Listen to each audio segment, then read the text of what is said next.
آج انشاءاللہ سورہ انعام آیت نمبر 118 سے پڑھیں گے۔ اعوذ باللہ من الشیطان الرجیم، بسم اللہ الرحمن الرحیم۔ فَكُلُوا مِمَّا ذُكِرَ اسْمُ اللَّهِ عَلَيْهِ إِن كُنتُم بِآيَاتِهِ مُؤْمِنِينَ وما لكم ألا تأكلوا مما ذكر اسم الله عليه وقد فصل لكم ما حرم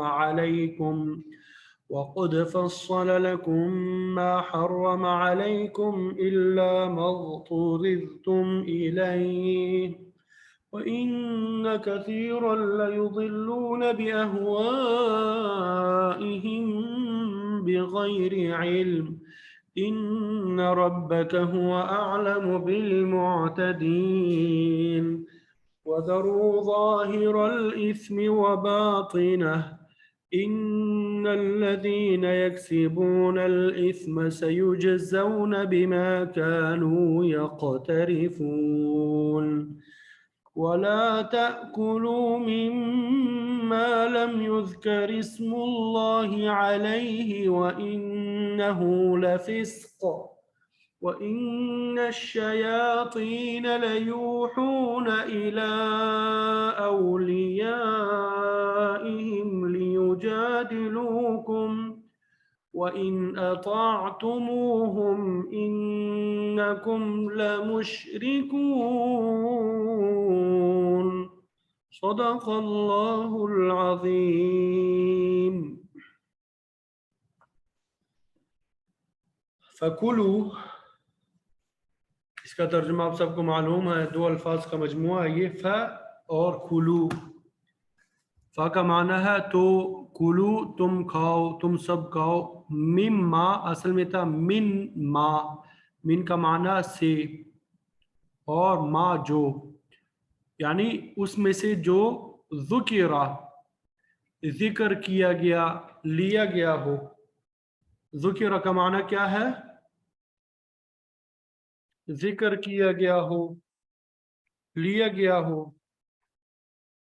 اسم نام، اللہ اللہ تعالیٰ کا نام ذکر کیا گیا ہو، لیا گیا ہو اللہ تعالیٰ کا، علیہ اس پر، ان اگر تم ہو بآیاتی ہی اس کی آیتوں پہ، مؤمنین ایمان لانے والے۔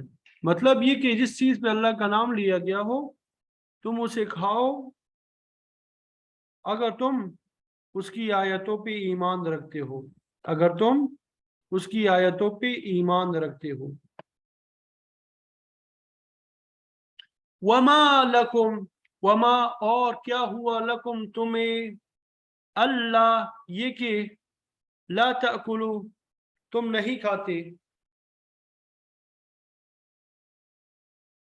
وما لکم اور تمہیں کیا ہو گیا، ان لا تأکلوا کہ تم نہیں کھاتے، مما اس میں سے، ذکر اسم اللہ علیہ کہ نام لیا گیا ہے اللہ تعالیٰ کا اس پر، وقد فصل لکم اور یقیناً اس نے کھول دیا، لکم تمہارے لیے، تفصیل سے بیان کر دیا، لکم تمہارے لیے، ما وہ جو حرم حرام کیا اس نے، علیکم تم پر، الا مگر، مضطررتم ما وہ جو، اضطررتم تم مجبور کر دیے جاؤ، مجبور کیے گئے، یعنی تم مجبوری کی حالت میں ہو، الیہ اس کی طرف۔